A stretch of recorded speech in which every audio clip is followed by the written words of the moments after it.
नमस्कार, स्वागत है आपका। आप देख रहे हैं द न्यूज और मैं रानी गुप्ता आपके साथ। मणिपुर हिंसा मामला जिसे लेकर के देश की राजनीति भी गरमाई है और लगातार विपक्षी पार्टियां इस हिंसा को लेकर के मुद्दा बना रही है। लेकिन इस बीच एनआईए ने बड़ा खुलासा मणिपुर हिंसा को लेकर के किया है।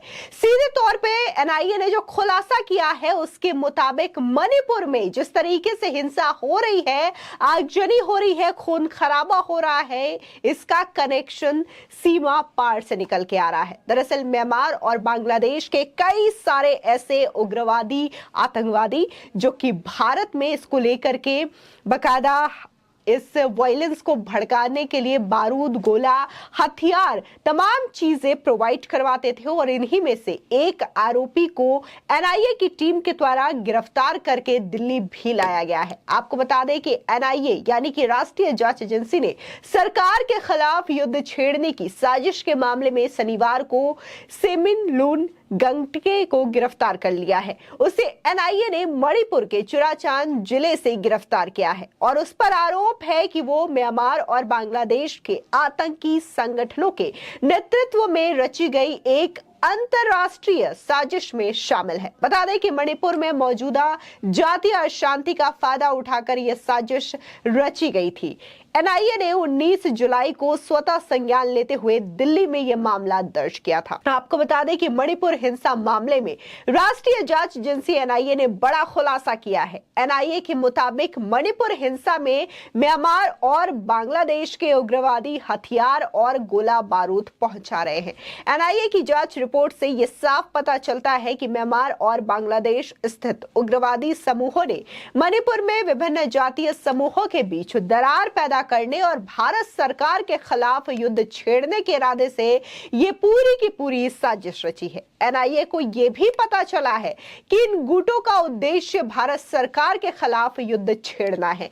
इसके लिए इन समूहों का नेतृत्व हथियार, गोला बारूद और आतंकवाद के लिए उपयोग किए जाने वाले अन्य प्रकार के सामान की खरीद के लिए धन मुहैया करा रहा है।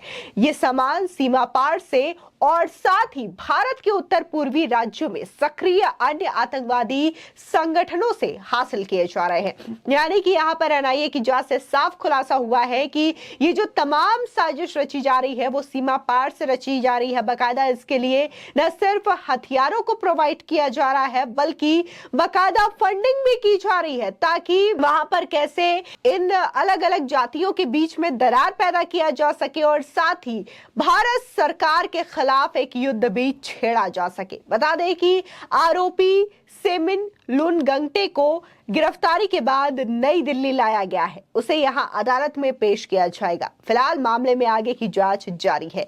वहीं एनआईए को जांच में यह भी पता चला है कि बांग्लादेश और म्यांमार के आतंकी संगठन सभी हथियारों की खरीद के लिए फंडिंग दे रहे हैं। एनआईए ने मणिपुर के एक शख्स को गिरफ्तार किया है और इसके साथ ही अब मणिपुर में हिंसा को बढ़ावा देने में विदेशी आतंकी संगठनों के हाथ मिलाने वाले और लोगों की तलाश भी तेज कर दी गई है। जल्द ही इस मामले में तमाम लोगों के खिलाफ कार्रवाई होने के आसार नजर आ रहे हैं। वहीं मणिपुर में इस साल मई में हिंसा भड़की थी, तब से अब तक लगातार यहाँ कोई ना कोई घटना होती जा रही है। आपको बता दें कि यह स्थिति तब है जब केंद्र की मोदी सरकार ने मणिपुर में बड़ी तादाद में सेना और अर्धसैनिक बलों के जवानों की तैनाती की है ताकि यहाँ पर मामला शांत हो सके। बता दें कि मणिपुर में लंबे समय से मैतेई और कुकी समुदायों में टकराव देखने को मिल रहा है। मोदी सरकार ने केंद्र में सत्ता संभालने के बाद शांति बहाली हुई, लेकिन इस साल मई में मणिपुर हाईकोर्ट के एक आदेश के बाद यह हिंसा फिर से भड़क उठी। इस हिंसा में अब तक कई लोगों की मौत हो चुकी है और इसी के साथ ही अब तक कई ऐसे लोग हैं जिन्हें अपना ही घर छोड़ करके बेघर होना पड़ा। केंद्र सरकार ने बीते दिनों मणिपुर के 19 थाना क्षेत्रों को छोड़ करके बाकी राज्य को अशांत घोषित किया है और अब स्व कानून लागू कर दिया है। फिलहाल यहाँ पर कई सारे ऐसे जिले हैं जहां पर धारा 144 भी लागू कर दी गई है, लेकिन इस बीच लगातार विपक्ष की ऐसी भी पार्टियां हैं जो कि मणिपुर हिंसा को लेकर के सरकार की मदद करने की बजाय इस मुद्दे पर लगातार राजनीति कर रही है। फिर चाहे वो महिलाओं का मसला हो, वहां के युवाओं का मसला हो, या फिर जिस तरीके से मणिपुर में हिंसा व्याप्त है, इस चीज को लेकर के लगातार या तो झूठी खबरें वायरल की जा रही है, महीनों पुराने क्लिप्स वायरल किए जा रहे हैं सोशल मीडिया पर, या फिर इस मुद्दे को लेकर के लगातार केंद्र सरकार को घेरने का प्रयास किया जा रहा है। देखने को मिल रहा है कि जब संसद का सत्र शुरू हुआ था, मॉनसून सेशन, तब भी बकायदा मणिपुर मुद्दे को लेकर के विपक्ष ने सरकार को घेरा था, सरकार से सवाल पूछे थे। हालांकि बाद में मोदी सरकार ने इसका जवाब दिया था। इसके बावजूद लगातार विपक्ष के कई नेता इस मामले को उठाते हुए नजर आए थे और लगातार इस मामले पर राजनीति करते हुए नजर आए थे। लेकिन अब जिस तरीके से एनआईए की टीम ने यह बड़ा खुलासा किया है कि यह पूरा का पूरा जो गेम है वो बॉर्डर पार से किया जा रहा था, यहां पर म्यांमार, बांग्लादेश का रोल नजर आ रहा है कि कैसे वहां के जो उग्रवादी लोग हैं, उग्रवादी आतंकी है, वो लगातार इस चीज को लेकर के फंडिंग कर रहे थे, हथियार सप्लाई कर रहे थे ताकि यहां पर अशांति फैलाई जा सके और यहां पर केंद्र की मोदी सरकार के खिलाफ युद्ध छेड़ा जा सके। कहीं ना कहीं ये चीजें देखने को भी मिल रही थी कि कैसे मणिपुर वायलेंस को लेकर के देश भर में तमाम ऐसे लोग थे जो कि सोशल मीडिया पर एक अलग ही प्रोपेगेंडा चलाते हुए नजर आए थे, जिसमें साफ तौर से इस तमाम चीजों को लेकर के मोदी सरकार को दोषी ठहराया जा रहा था। लेकिन वही जब इस तरीके की घटना खासकर महिलाओं को लेकर के जब राजस्थान में होती है, बिहार में होती है या फिर पश्चिम बंगाल में होती है, तब तमाम लोग चुप्पी साध लेते हैं और इनके जबान से एक लफ्ज भी नहीं निकलता और इन चीजों को लेकर के कोई कार्रवाई तक नहीं होती। लेकिन जब यही चीजें मध्य प्रदेश में होती है या फिर मणिपुर जैसे इलाकों में होती है, तब लगातार ये सवाल उठाए जाते हैं और कई सारे ऐसे यूट्यूबर्स भी हैं जो कि इस चीज को लेकर के मोदी सरकार को घेरते हैं। लेकिन आज जिस तरीके से एनआईए ने यह खुलासा किया है, बकायदा एक शख्स को गिरफ्तार किया गया है, उसे दिल्ली लाया गया है।